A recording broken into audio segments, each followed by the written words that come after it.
Welcome to the European Parliamentary Research Service podcasts. Today we'll be talking about the possibility of adopting decisions by qualified majority voting instead of by unanimity in some areas of foreign and security policy, analysing the pros and cons of such a move in the context of current security challenges. So keep listening.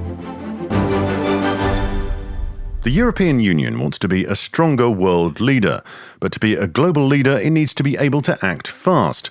And anyone following European affairs will know that getting 27 member states with different geopolitical interests, alliances and histories to agree on a common position is neither an easy process nor a quick one. But the crises and security challenges accumulating in and around the EU in recent years have added to the urgency of having a more effective and rapid decision-making process in foreign and security policy. Over the past decade, qualified majority voting, which requires the approval of 55% of member states, representing at least 65% of the EU population, evolved to be the standard voting rule in the Council, replacing unanimity in an increasing number of domains, from humanitarian aid and external border controls to single market rules or climate targets.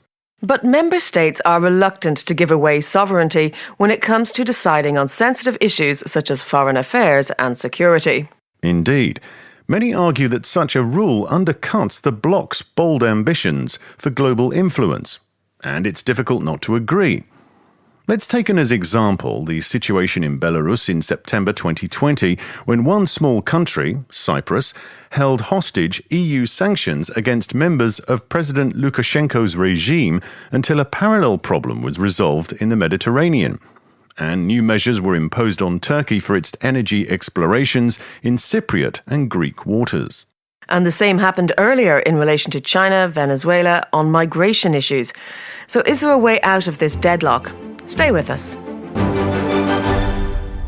Well, the Lisbon Treaty's architects were smart enough to leave some room for manoeuvre and equipped the treaty with new provisions that empower the Council to use qualified majority voting instead of unanimity in exceptional cases, for instance when instructed by the European Council.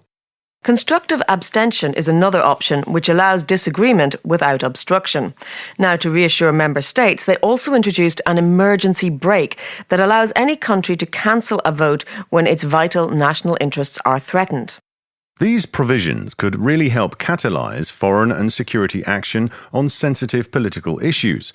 But in practice, the Council has favoured the political consensus reached through unanimity, often resulting in the lowest common denominator. But things may just be starting to change. Keep listening. In her first State of the Union speech, European Commission President Ursula von der Leyen called for the use of qualified majority voting in areas such as sanctions and human rights. Something the EU's High Representative for Foreign Affairs and Security Policy, Joseph Borrell, actively supports. When you have to take some decisions in order to defend human rights and democracy, you cannot expect 6 months, 1 year to take a decision. And you cannot accept that these decisions can be blocked by one member state decides not to support them. According to him, the possibility of using qualified majority voting in areas of foreign policy could act as an incentive for member states to search for common ground and end the paralysis and delay caused by the unanimity rule, finally allowing the EU to chart its own course in global affairs. But what are the cons of moving towards qualified majority voting in this area? To President of the European Council, Charles Michel, it is precisely the endless debates and compromises that are required under unanimity that give credibility to EU decisions on foreign policy and allows the 27 to stand by them. Of course, sometimes the need for unanimity slows down decision-making and makes it sometimes impossible, but it's this requirement which means that we always need to do everything we can to bring member states together around the table, which is also our strength. The veto right also reassures smaller member states that they won't be outvoted by bigger, more powerful countries. So, in which direction is the EU moving?